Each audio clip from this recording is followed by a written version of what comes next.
اللهم صل على محمد وعلى آل محمد كما صليت على إبراهيم وعلى آل إبراهيم إنك حميد مجيد. اللهم بارك على محمد وعلى آل محمد كما باركت على إبراهيم وعلى آل إبراهيم إنك حميد مجيد. رمضان میں حدیث کے درس جاری ہے، اور کل کے درس میں ذکر ہوا تھا روزہ افطار کرنے کا اور اس کی دعاؤں کا. آج اس سلسلے میں دو اور احادیث میں پیش کرتا ہوں. یہ حدیث کتاب ترمذی سے لی گئی ہے، جو صحاح ستہ کی ایک بڑی مستند اور معروف کتاب ہے. اس کا روایت کرنے والے ہیں حضرت زید بن خالد الجہنی. وہ بیان کرتے ہیں کہ رسول اللہ صلی اللہ علیہ وسلم نے فرمایا، جس نے کسی روزے دار کا روزہ افطار کروایا اسے روزہ رکھنے والے کے برابر ثواب ملے گا، لیکن اس سے روزہ دار کے اپنے ثواب میں کوئی کمی نہیں آئے گی. یہ بڑا ہی پیارا ارشاد ہے. ایک تو یہ بات کہ روزہ رکھنا اپنی ذات میں نیکی ہے، اور پھر دوسرے کا روزہ افطار کروانا، جیسے حدیث میں آتا ہے کہ سادگی کے ساتھ ما تیسرا، جو چیز میسر ہے اس کے ساتھ سادگی کے ساتھ روزہ افطار کروا دینا چاہیے. لیکن ایک تو روزہ دار کا ثواب اس کو اس کے برابر ثواب ملے گا، اور دوسرا یہ یقین دہانی کروائی گئی ہے کہ روزہ دار افطار کروانے والا یہ نہ سمجھے کہ میں نے دوسرے کا روزہ افطار کیا ہے اس کو بھی ثواب ملے گا، تو گویا میرے ثواب میں سے کہیں میرا آدھا ثواب اس کو تو نہیں چلا گیا، یا میرے ثواب میں کمی تو نہیں ہو گئی. تو اس بات کا بھی ازالہ کیا گیا ہے اس ارشاد نبوی میں کہ جو روزہ افطار کرواتا ہے اسے روزہ رکھنے والے کے برابر ثواب ملتا ہے، لیکن اس روزے دار کے اپنے ثواب میں کوئی کمی کسی طرح واقع نہیں ہوتی.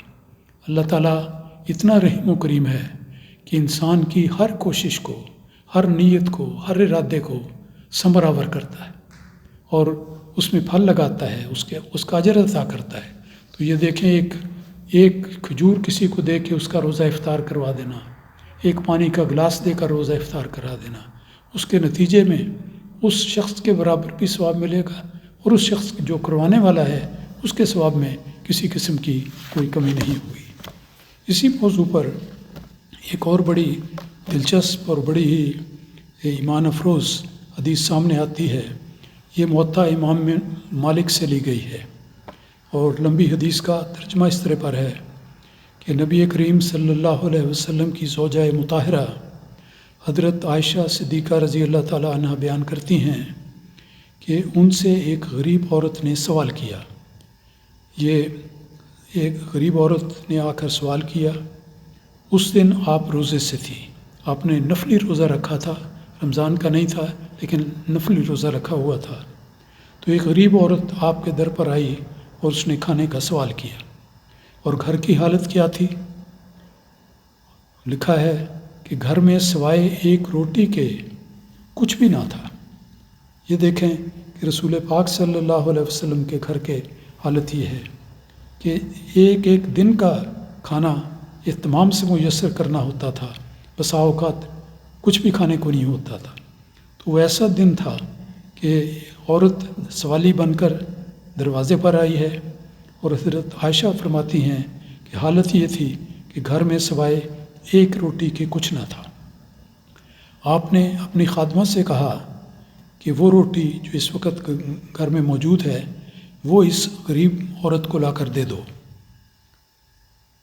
یہ دیکھیں قربانی ہے، اور کیسا بلند نمونہ ہے اخلاق فاضلہ کا. وہ خادمہ کہنے لگی، جب اس نے یہ سنی بات، وہ خادمہ کہنے لگی کہ آپ کے لیے تو کوئی اور چیز تو اس وقت موجود ہی نہیں، تو آپ کس چیز سے روزہ افطار کریں گی؟ یہ اس خادمہ نے کہا کہ ذرا خیال تو کر لیں، آپ بھول گئی ہیں کہ آپ نے روزہ بھی رکھا ہے اور ایک ہی روٹی ہے. اگر آپ یہ روٹی دے دیں گی تو گھر میں کچھ نہیں رہے گا، تو پھر آپ روزہ کس طرح کھولیں گی؟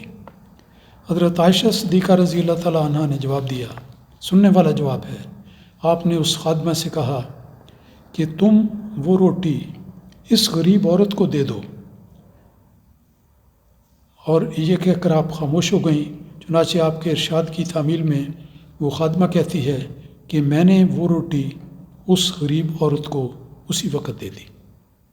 اب یہ وہ واقعہ ہے جو بڑا چھوٹا سا واقعہ، بہت پیارا واقعہ اور بڑی تفصیل سے بیان ہو رہا ہے، اس ساری صورتحال میں کہ جس وقت اپنے کے لیے کچھ بھی موجود نہیں، حضرت عائشہ صدیقہ رضی اللہ تعالیٰ عنہ نے باوجود اس دن کے سارا دن روزے میں تھی، آپ نے کہا کہ یہ روٹی اس کو دے دو، تو خادمہ نے بہرحال اطاعت کرنی تھی، اس نے دے دی۔